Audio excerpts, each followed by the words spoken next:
Seandainya ada orang mandi sholat Jumat. Ini sunnah apa wajib? Dikumpulkan lagi. Itu mustakmal apa tidak mustakmal?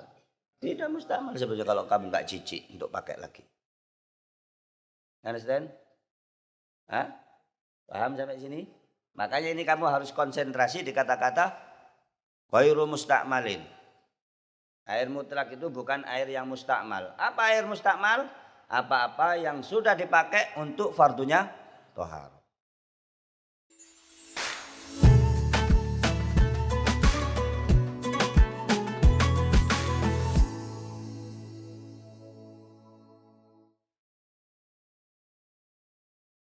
Bismillahirrahmanirrahim.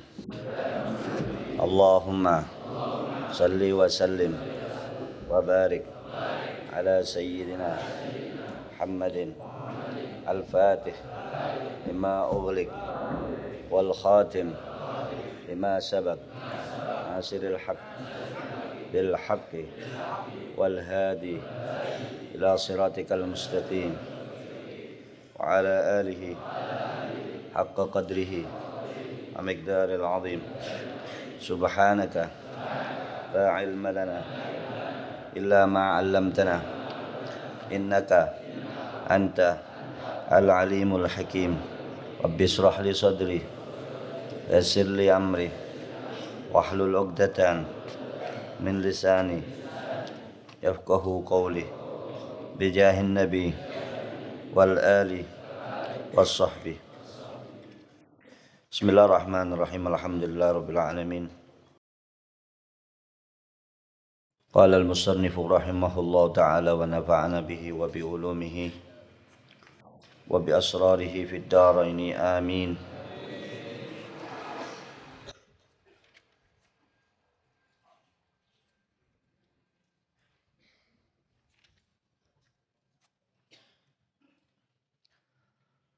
Qal ghairu musta'malin fi fardhi taharati. Sampai sini ya. Min raf'i hadasin asghar au akbar. Walau min tuhri hanafiyyin lam yanwi. Au sabiyyin lam yumayyiz li tawafin. Wa izalati najasin. Walau ma'fuwan anhu. Nah, masih menjelaskan tentang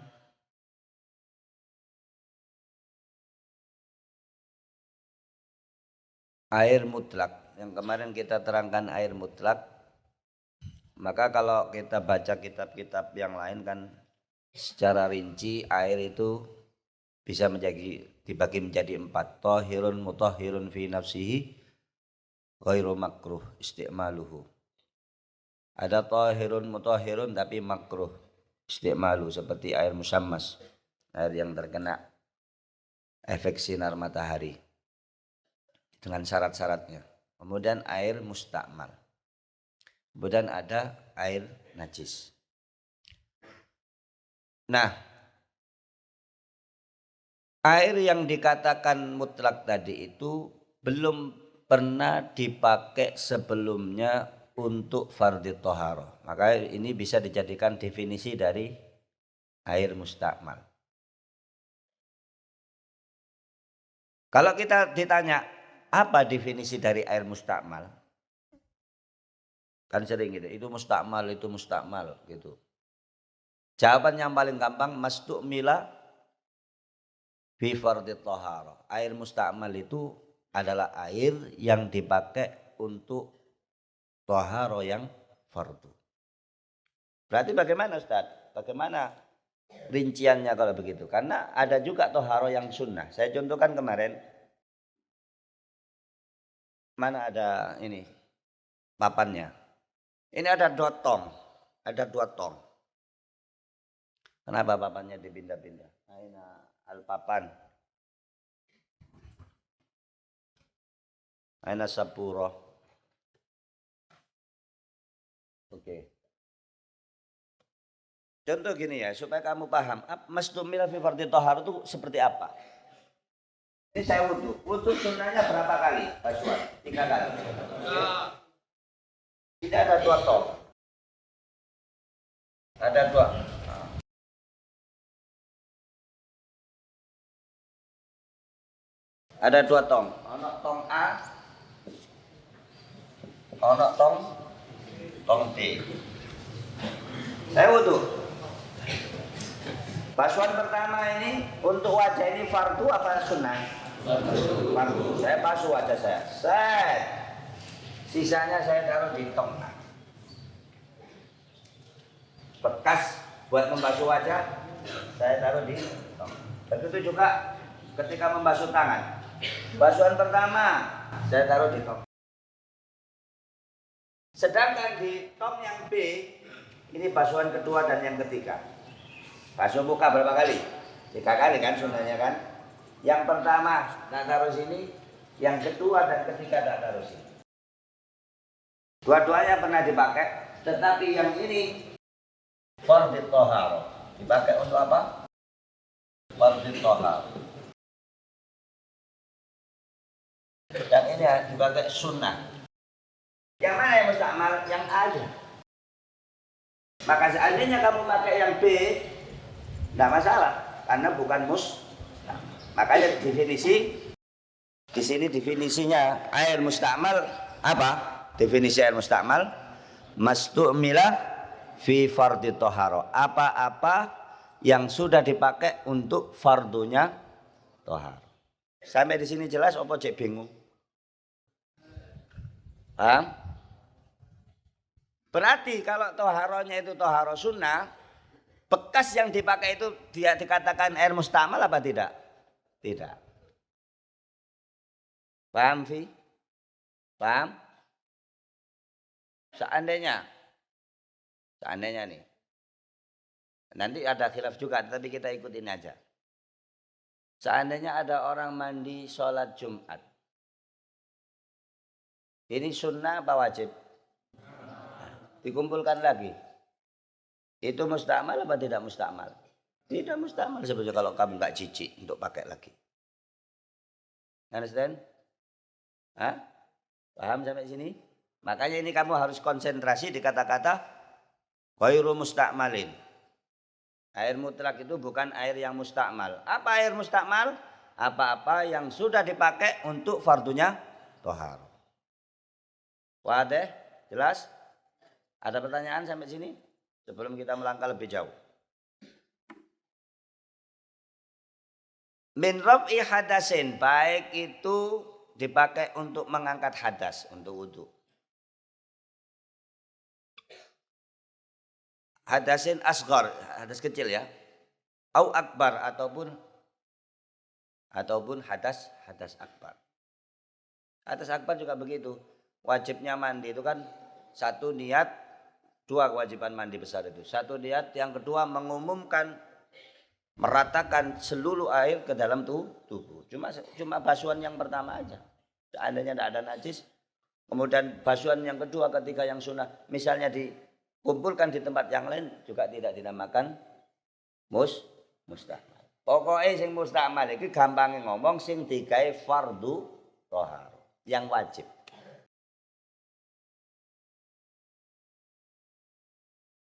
Nah,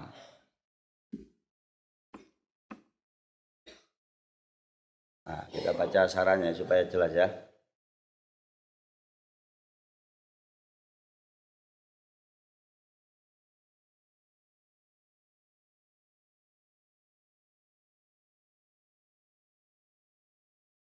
Nah, jadi kita kembali kepada definisi ghairu musta'malin fi fardhi thahara min raf'i hadasin asghara au akbara walau min tuhri hanafiyin lam yanwi. Nah, ini walaupun kefarduan itu dipakai dari sesucinya orang yang bermadhab Hanafi, kita artikan dulu nanti saya terangkan supaya tidak putus-putus. Lam yanwi, dia tidak berniat. Wallahu alam, saya nggak tahu apakah niat di dalam mandi ataupun wudu dalam madhab Hanafi itu wajib apa enggak. Tetapi seandainya kita katakan kalau dalam madhab Syafi'i kan wajib niat ya. kita katakan ini toharonya nggak sah, tetap aja dianggap mustakmal. Kenapa? Kenapa? Karena bagi dia orang Hanafi itu hukumnya wajib. Bagi dia orang Hanafi walaupun dia nggak niat, mungkin katakanlah di dalam mazhab Hanafi, wallahu alam, saya rincian dalam mazhab Hanafi, rinciannya saya kurang begitu paham, tapi kita konsen di mazhab Syafi'i. Di sini dicontohkan gimana kalau ada orang Hanafi wudhu ataupun mandi besar yang mana dia itu tidak niat. Kalau menurut kita kan nggak sah. Menurut mazhab Syafi'i kan nggak sah. Karena ada syarat di dalam wudhu ataupun di dalam mandi, ada syarat nih. Oke. Nah, apakah air yang sudah dipakai orang mazhab Hanafi itu dia anggap musta'mal apa tidak? Tetap dianggap musta'mal. Kenapa? Karena bagi dia wudhunya dia atau mandinya dia itu hukumnya fardu. Hukumnya understand? Oke. Au sabiyin lam yumayyiz li tawafin. Begitu juga anak kecil. Anak kecil itu tidak ada kewajiban bagi dia. Tidak ada dosa dan tidak ada kewajiban. Tetapi seandainya dia memayyiz, kemudian dia tawaf. Sebelum tawaf dia wajib wudu apa enggak? Wajib wudu. Karena hukumnya tawaf itu seperti hukumnya sholat. Menutup auratnya, dia harus suci dari hadas kecil, hadas besar. Nah, bagaimana hukumnya air yang dipakai anak kecil untuk wudu, bekas air yang dipakai anak kecil untuk wudu yang dibuat untuk tawaf, sedangkan anak ini masih belum dewasa, apakah dihukumi musta'mal apa tidak? Musta'mal. Karena apa? Karena kalau dia tidak wudu, dia tidak bisa tawaf. Dianggap fardu.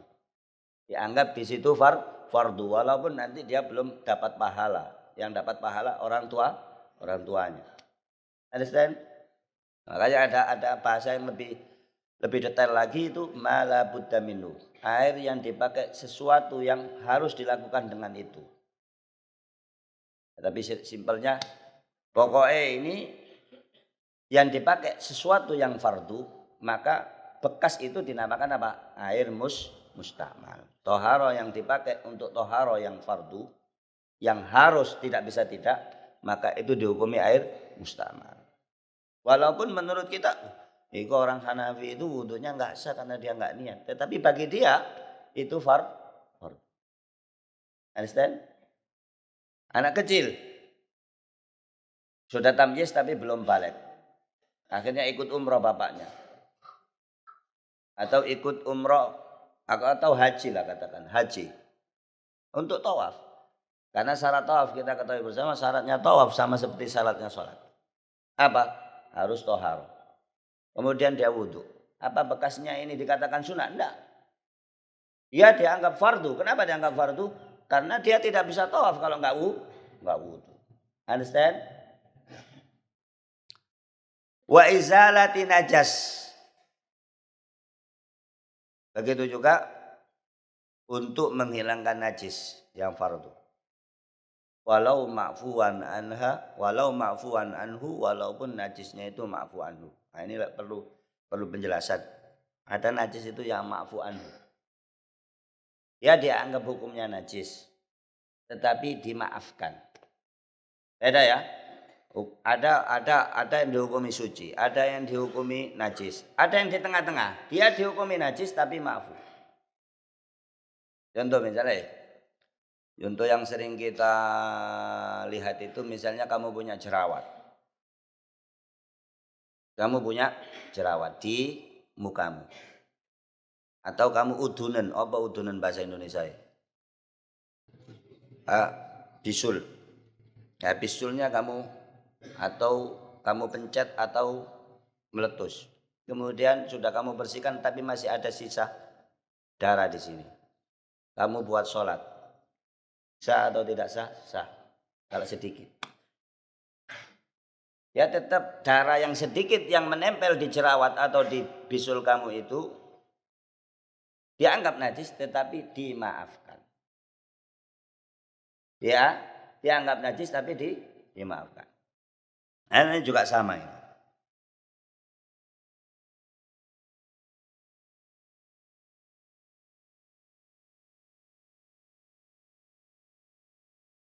Dengan syarat itu bukan mughaladhah. Kalau darahnya anjing atau darahnya babi yang mughaladhah itu tidak mau. Kalau darahnya manusia, selagi itu sedikit, ada yang mengatakan batasan sedikit itu tidak melebihi koin. Zaman biar anak koin cuy seket itu, tahu uang koin atau kamu tahu koin real, uang real 1 real kalau pernah umroh. Kalau tidak lebih dari itu maka makfu. Maka makfu. Nah,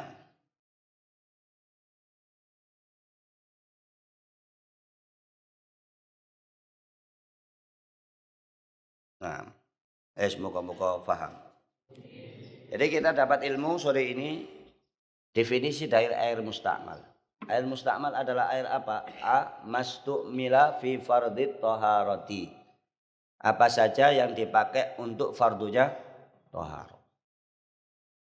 Atau apa saja yang sudah dipakai dalam fardunya menghilangkan najis. Walaupun najisnya ma'fu. Walaupun najisnya ma'fu. Nah.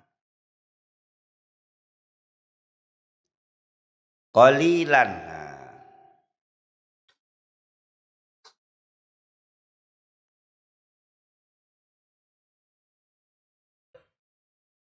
Ini di anaknya dikatakan fasamila ma'a wudu'i sabi walau ghairu mumayyiz bi an wada'ahu waliyuhu li tawaf wa huwa musta'malun li'annahu adda bihi ma la budda minhu wa in kana la isma alaihi bitarkihi wa samila aidan ma'a ghuslil kafirah litakhilla li haliliha al muslim li'annahu adda bihi ma la budda minhu wa in lam yakun ghusluha ibadah.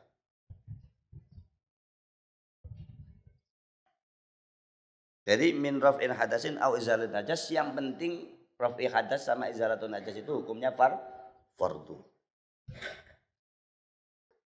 Nah, jadi kita tidak terlalu banyak baca hasyiahnya tambah bingung. Yang penting sing ono nak Fathul Mu'in itu kita paham.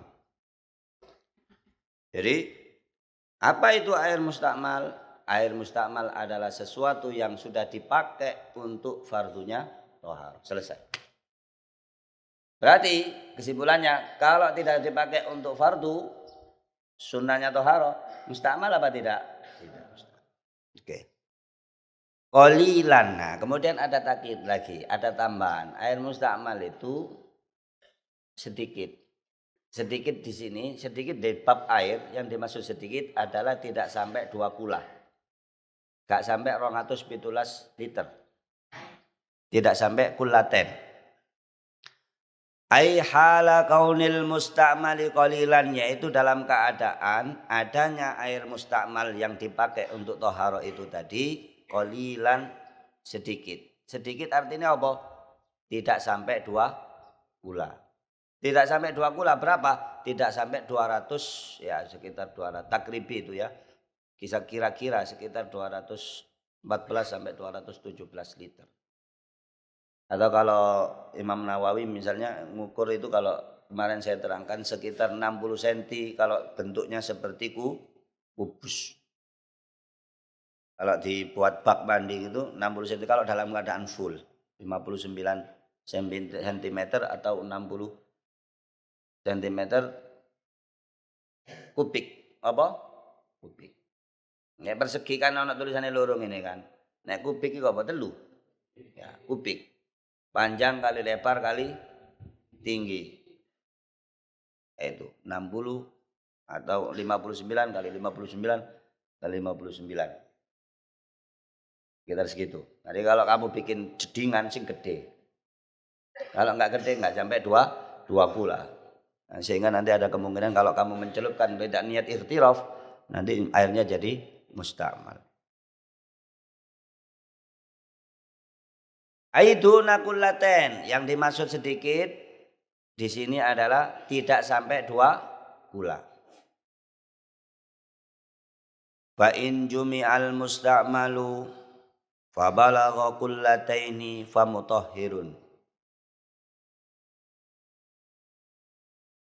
Fa in maka in apabila jumi'a dikumpulkan al musta'malu apa itu air musta'mal fa balagha maka sampai kullataini mencapai 2 kula fa mutahhirun maka kekuatannya kembali menjadi mutahhirun suci mensucikan. Jadi contoh ada air yang dipakai anak pondok. Kamu semua wudhu dan wudhumu cuma sekali-sekali, cuma menggugurkan yang wajib. Ini ada anak 200 misalnya. Anak 200 wudhu semua. Atau kamu kalau pernah ziarah ke Ampel, tahu? Oh, tempat wudhunya Ampel yang bunder itu ngerti? Di bawahnya kan air bekas wudhumu itu kan masih ada. Itu masih berarti apa itu gak mustamal? Enggak, karena dia lebih dari 2 bulan. Siapa sini yang pernah ke Ampel? Oh, no panggonan wudhu yang muter itu. Ya, ini wong Ampel ini. Ini jangan-jangan di omahe dak Ampel gak tahu ziarah ini. Nah, itu walaupun kamu cuci kaki di situ, misalnya muka, tangan ini, kakinya di situ tetap sah. Kenapa? Karena walaupun dikatakanlah mustakmal, dia lebih dari 2 kula. Makanya dikatakan fa in jumi'al mustakmalu apabila dikumpulkan air mustakmal. Fa balagha kullataini maka kemudian dari dikumpulkan air mustakmal itu lebih dari 2 kula. Famutahhirun maka hukumnya menjadi suci mensucikan. Kembali seperti awal. Paham, Fi? Kama lau jumi'al mutanajjisu sebagaimana seandainya dikumpulkan air yang mutanajjis. Fabalagha kullataini maka kemudian sampai lebih dari 2 kula. Walam yataghayyar dan sifat-sifat air rasanya, baunya, apa satunya? Rasa, bau, warnanya tidak berubah seperti air. Itu juga hukumnya mutahhir. Wa in qalla ba'du tafriqihi walaupun kemudian menjadi sedikit setelah dipisah. Gini, saya contohkan di sungai aja. Ini biasanya supaya kamu tergambar ya. Ini ada sungai kecil.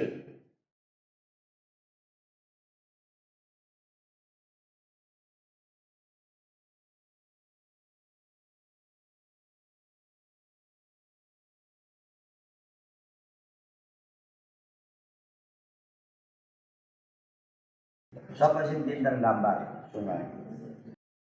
Ini ada sungai kecil. Terus anggaplah ini sungai. Sungai kecil, airnya ini nggak banyak, tapi mengalir. Airnya nggak banyak tapi mengalir. Kemudian di sini berkumpul di kolam misalnya. Air mengalir dari sini.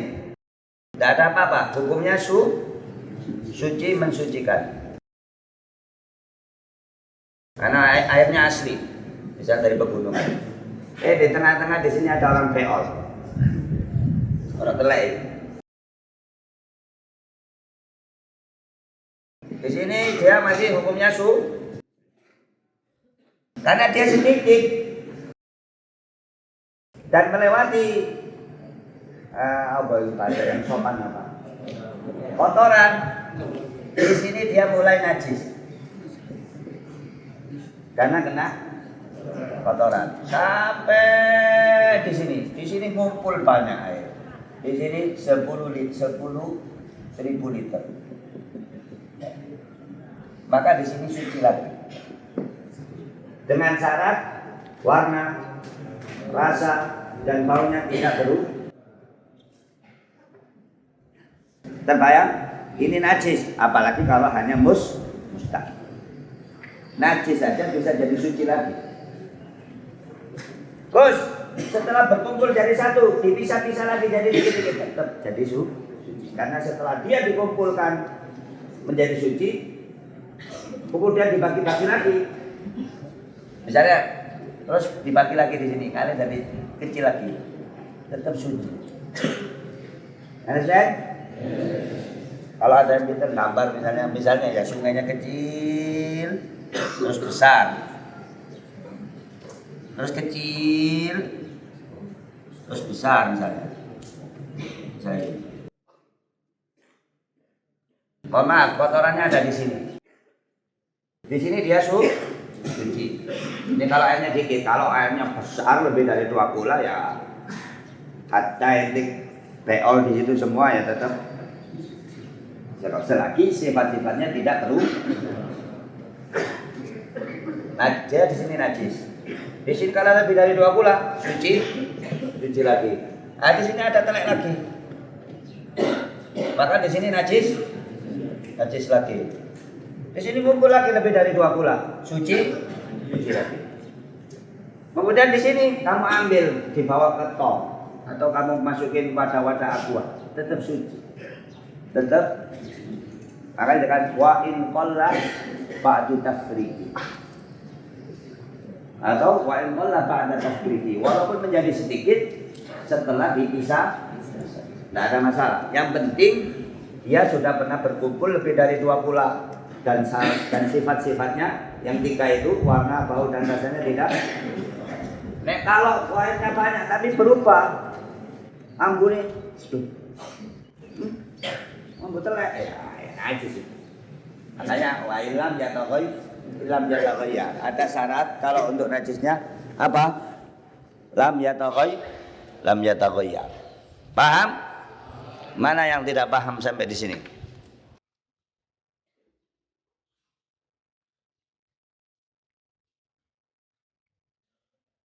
Kan kamu di sini kan enak ya, air banyak misalnya. Kalau di negara Arab sana di daerah padang pasir, kadang-kadang mereka untuk untuk wudu itu eman. Nah, sekarang sih ada sanyo dan lain sebagainya. Dulu misalnya zaman Nabi Muhammad SAW dulu gimana? Atau 500-600 tahun belum ada listrik misalnya. Terus dia di padang pasir, gimana? Makanya kan ada namanya mengumpulkan air mustakmal. Wa in qalla ba'du bitafriqihi. Walaupun menjadi sedikit setelahnya bitafriqihi dengan memisah.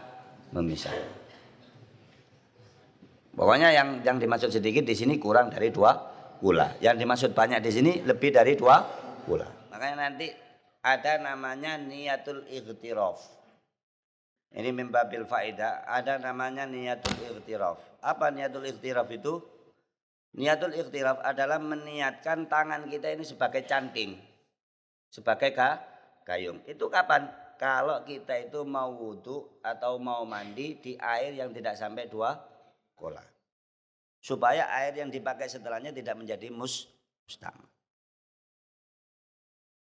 Tapi ada juga yang mengatakan nggak perlu niyatul ightiraf. Tapi muktamadnya ada namanya niyatul ightiraf. Contoh, kamu mau mandi junub di kamar mandi, kebetulan airnya pas mati, tinggal separuh. Di bak kamar mandi itu tinggal separuh. Gimana caranya? Supaya setelah basuhan pertama kemudian kamu mengambil lagi itu tidak mustakmal, kamu niatkan tangannya untuk niyatul ightiraf namanya. Ada namanya niyatul ightiraf. Makanya paling enak adus itu di shower. Enak wis kalau di bak dan baknya ini airnya sedikit, maka kamu harus niat ightiraf. Tapi ada juga banyak ulama yang mengatakan tidak perlu niat ightiraf, dan itu ulama-ulama besar. Ini tolak sing gampang-gampang. Harus ada niatul ightiraf.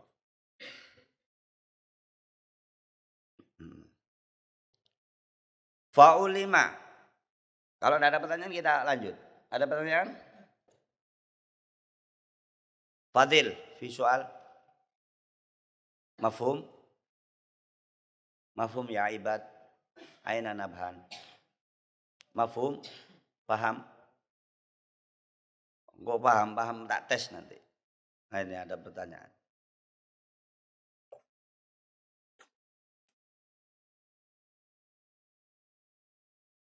Bos, jika ada bak tidak sampai 2 kula, tapi keran yang dinyalakan terus sehingga air baknya mengalir terus. Di dalam bak tersebut terdapat kotoran. Apakah masih suci? Tidak, najis. Kecuali nanti dia mengalir di tempat lain menjadi banyak, terus sifatnya tidak berubah menjadi suci lagi. Makanya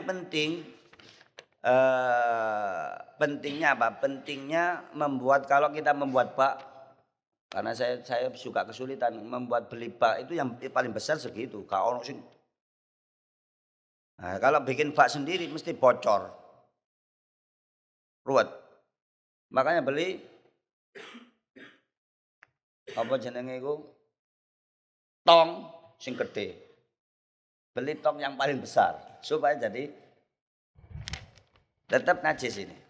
Tetap walaupun mengalir. Kecuali ada kalau nggak salah ada mazhab Maliki mengatakan air yang sedikit tidak otomatis najis kecuali kalau dia berubah. Walaupun tidak sampai 2 kula, yang penting dia tidak berubah tetap suci. Tapi kalau dalam mazhab kita kan enggak. Kalau kurang dari 2 kula, walaupun sifatnya tidak ada yang berubah, najis. Nah, najis itu dalam mazhab Syafi'i. Di mazhab yang lain, nih kalau enggak salah di mazhab Malik, enggak. Mereka mengatakan sim penting tidak berubah walaupun sedikit. Tidak sampai 2 kula, kejatuhan 1 tetes kencing, tidak berubah sifatnya, tidak najis menurut mereka. Tapi kalau kita mazhab Syafi'i najis. Kecuali kalau air banyak lebih dari 2 kula, maka dia katakan najis kalau berubah salah satu sifatnya. Understand? Oke lah, kita fokus di mazhab Syafi'i. Ada lagi pertanyaan?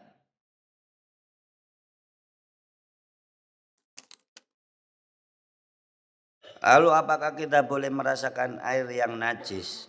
Ya dilepe maneh. Dirasa itu kamu ombe. Rasanya air itu gimana sih? Kalau kamu yang air yang asli rasanya gimana? Nek misale mohon maaf, dirasakno kok dadi legi. Atau jadi agak sepet-sepet dikit. Nah, sudah berubah. Sudah kan warna, rasa dan bau. Warna, rasa dan bau. Salah satu saja sudah berubah dari sifat air yang asli, maka sudah tidak dihukumi.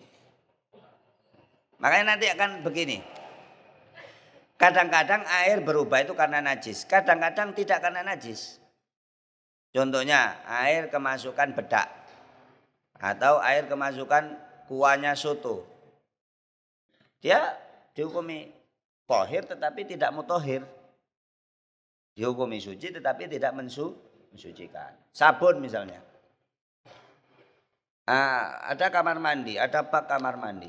Kemudian kamu sampoan, terus air sampunya itu jatuh ke baknya kamar mandi. Jadilah air di baknya kamar mandi itu ada sabunnya. Hukumnya suci tetapi tidak mensucikan. Makanya kalau kamu mandi basah, kalau pakai sampo bisa sebelumnya atau setelahnya. Yang wajib itu cuma 2 mandi junub itu. 1 niat, 2 meratakan air ke seluruh tubuh. Nggak wajib pakai sabun, nggak pakai sampo. Malah itu kalau kamu makainya itu pakai itu dan tidak kamu bersihkan dengan air mutlak, maka tidak sah mandi. Paham? Loh caranya gimana? Ya caranya ya gampang. Kamu mandi junub, mandi pakai air biasa aja dulu. Sudah rata, berarti kan sudah bersih. Baru kamu pakai sabun atau pakai sampo. Atau sebaliknya nggak apa-apa. Pakai sabun atau pakai sampo. Tapi ini nggak dihitung. Baru kemudian jebur dengan dibersihkan dulu semua sabun-sabun itu.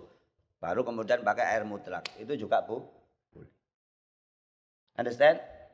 Karena kalau air itu bercampur dengan air sabun, jadinya bukan air mutlak. Air sabun. Hukumnya apa? Hukumnya suci tetapi tidak mensucikan. Ini juga banyak yang bertanya tentang, biasanya ada yang bertanya tentang mesin cuci. Ngerti mesin cuci yang muter-muter begini itu. Kalau orang hati-hati dibilas dulu. Dibilas dulu, pokoknya itu najis-najisnya itu baru dimasukkan mesin cuci. Atau dibalik, masukkan cuci dulu, nanti tetap perlu dibilas. Bilasnya pakai air yang tanpa campuran. Understand? Nek kamu masukkan mesin cuci, campur nak kono sempak, kono opo kuabe dilebokno kono ada najis apa, kemudian tidak dibilas, maka menjadi najis semua. Maka menjadi najis semua. Kecuali ada mesin cuci yang katanya itu airnya berjalan terus, seperti mesin cuci yang bolongannya itu di depan. Kan ono sing bolongannya ngene iki. Ono sing bolongannya itu katanya itu kan dihubungkan sama pet. Ada dia muter terus muter, kemudian keluar sabunnya. Baru nanti pakai air biasa. Nah, itu kalau pokoknya intinya kalau sudah dibilas dengan air yang tanpa campuran di situ baru suci. Understand? Boleh merasakan air yang najis, ya merasakan saja. Kemudian dilepel lagi. Kocok dilep, enak asin. Tidak boleh memakan sesuatu yang najis. Tidak boleh. Misalnya air yang ada di comberan, yang di situ kecampur kencing, kecampur apa, kemudian sampai ke sungai. Sampai ke sungai, airnya di sungai banyak di sana. Belakang sana airnya menjadi banyak. Ini kok suci mana ya? Karena kembali kepada sifat aslinya. Di bau, normal. Ditelok warna air ini, walaupun kecampur debu apa kan nggak masalah itu. Campur tukhlub itu apa? Lumut apa? Yang tidak bisa dihindarkan. Kemudian rasanya, iya rasa banyu normal. Ya sudah menjadi suci. Makanya air laut gak iso najis. Ente semua beol semua di laut.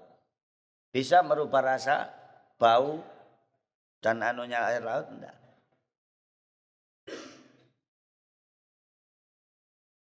Makanya ada hadisnya Nabi Muhammad SAW, "Idza balaghal ma'u qullataini lam yahmilil khabas." Apabila air itu sudah mencapai 2 kullah, lam yahmilil khabas. Tapi itu nanti ditaksis sama hadis, illama ghayyara min launihi au ta'mihi au rihihi. Itu ada umum wa khusus min wajhin. Nah, kita agak cepat sedikit ini baru sampai sini. Faulima maka diketahui annal istimala bahwasanya air yang mustakmal dari pemakaian itu tadi la yasbutu tidak menjadi tetap hukumnya illa kecuali ma'akillatil ma'i dengan sedikitnya air. Artinya kalau air itu sudah menjadi banyak tidak jadi mustakmal lagi. Ai wa ba'da infisalihi anil mahallil mustakmal, dan setelah berpisah dan setelah infisalihi berpisahnya air anil mahal dari tempat al mustakmal yang dipakai. Contoh, air yang dipakai untuk membasuh tangan. Iki rungokno. Air yang dipakai untuk membasuh tangan, selagi dia di tangan, balik sini, balik sini. Kamu gini kan naik, kamu gini kan turun. Itu enggak mustakmal karena belum berpisah dari tempat yang dipakai untuk thaharah. Ketika dia sudah menetes, berpisah dari tempatnya ini, di situ dihukumi mustakmal. Kapan air dihukum mustakmal? Ketika berpisah dari tempat yang dia dipakai. Walau hukman, walaupun itu secara hukum saja. Ini contohnya apa di sini? Tidak dicontohkan di sini walau hukman. Insyaallah nanti saya carikan contohnya ya. Oh ini dicontohkan. Ka'an jawaza mangkibal mutawaddi au rukbatahu. Seperti kalau sudah melewati mangkib. Apa mangkib? Mangkib itu gini.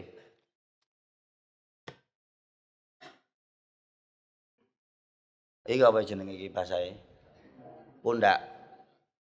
Au rukbatahu atau sudah melewati dengkul. Apa dengkul bahasa Indonesia?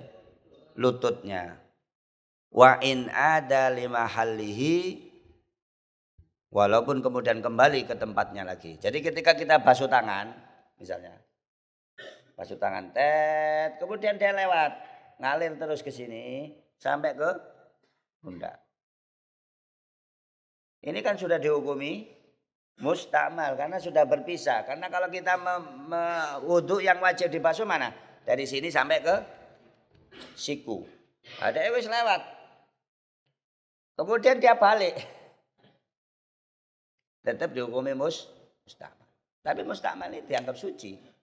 Lukus hanya balik lagi ya gak apa-apa. Tetapi tidak bisa untuk wudhu. Kalau balik lagi kan gak apa-apa. Wong itu cuma hukumnya suci tetapi tidak suci mensucikan.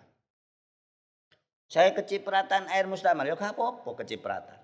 Yang gak boleh itu kalau untuk fardu tohar. Paham? Ya sama, air mustakmal ini sama hukumnya sama teh botol sosro, air soto, air kecap.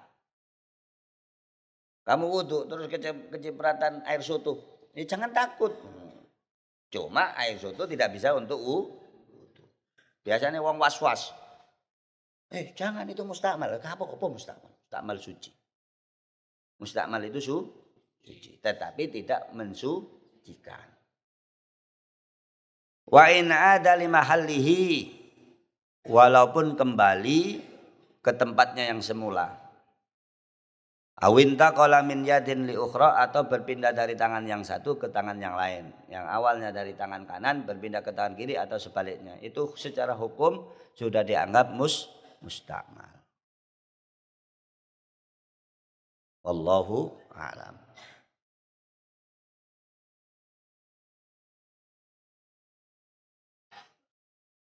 Wallahu a'lam. Silakan ada pertanyaan?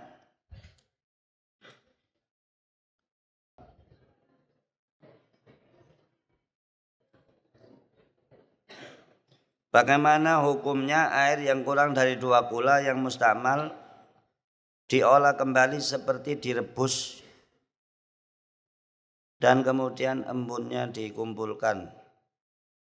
Apakah air tersebut tetap mustakmal? Harus lebih dari 2 kula. Makanya kan ada sekarang proses namanya proses, tidak tahu ya kalau bahasa Indonesianya. Kalau dalam bahasa Arab namanya ma'ul awadim. Ma'ul awadim itu yang ada di hotel-hotel itu.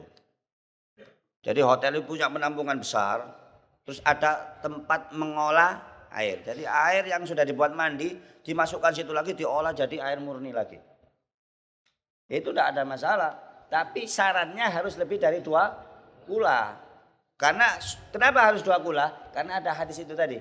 Kalau air itu sudah lebih dari 2 kula, dia menjadi kuat. Dia menjadi kuat. Kalau kurang dari 2 kula tidak bisa. Boleh diproses kalau lebih dari 2 bulan. Kalau air mustakmal diembunkan lagi nggak nyampe 2 bulan ya tetap hukumnya suci tapi tidak mensucikan. Karena dia sudah mustakmal. Seandainya kamu tahu itu asalnya dari air mustakmal. Na'am la yadurru fil muhdisi.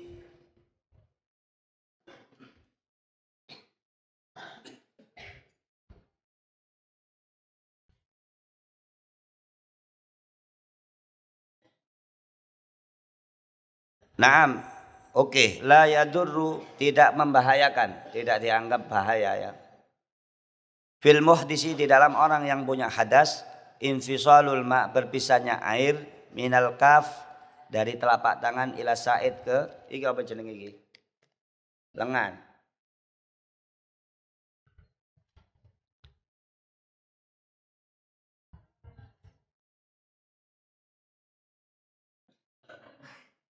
Wala fil junub, begitu juga tidak berbahaya ketika orang mandi junub, infisaluhu, berpisahnya air, minar ra'si, dari yang asalnya air ini berasal dari kepala, ila nahwi sodri, ke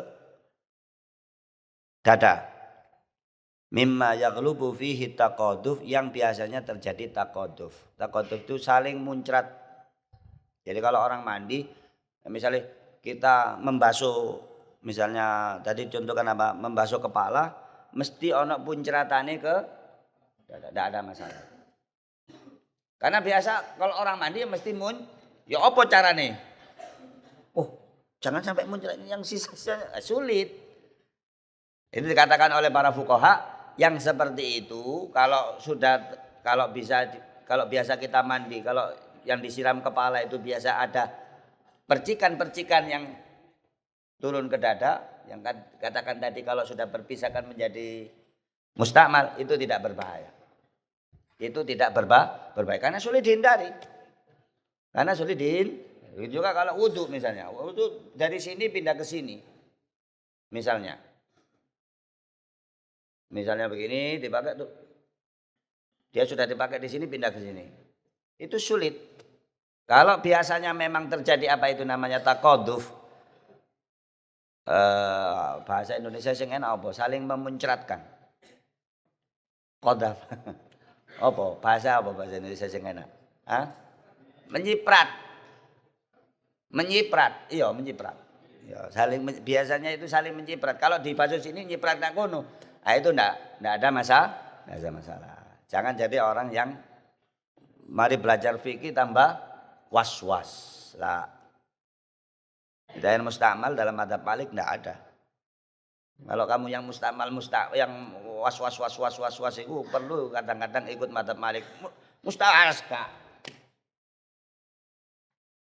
Allah Subhanahu wa taala berfirman, wa anzalna minas sama'i ma'an tahura. Tahur bermakna biwazni fa'ul. Artinya bisa dipakai bolak-balik. Itu dalilnya Imam Malik. Imam Malik mengatakan tidak ada air mustakmal. Bahkan mazhab Syafi'i dalilnya air mustakmal cuma begini. Kalau kita baca kitab-kitabnya Imam mazhab Syafi'i. Dalilnya kenapa dikatakan ada air mustakmal?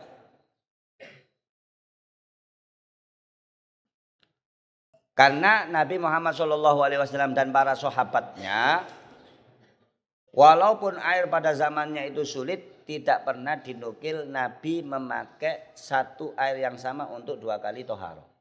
Dalilnya itu aja. Tapi tidak ada nasnya. Itu dalilnya madhab Syafi'i. Sehingga di madhab yang lain dikatakan tidak ada air mustakmal.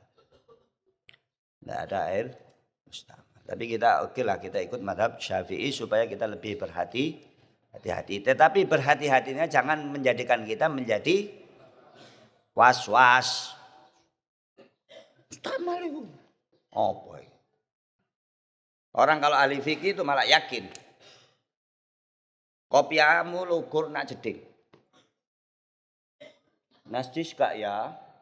Ya kalau asalnya suci, kalau kamu ragu tetap suci. Kecuali ini anak kuning-kuning, ya Allah. Hah? Jadi dikatakan al-yakinu la yuzalu syak. Keyakinan tidak bisa dihilangkan dengan syak. Ini kopiah asalnya suci. Kemudian jatuh di kamar mandi. Ya Allah, najis gak ya? Ya gak najis.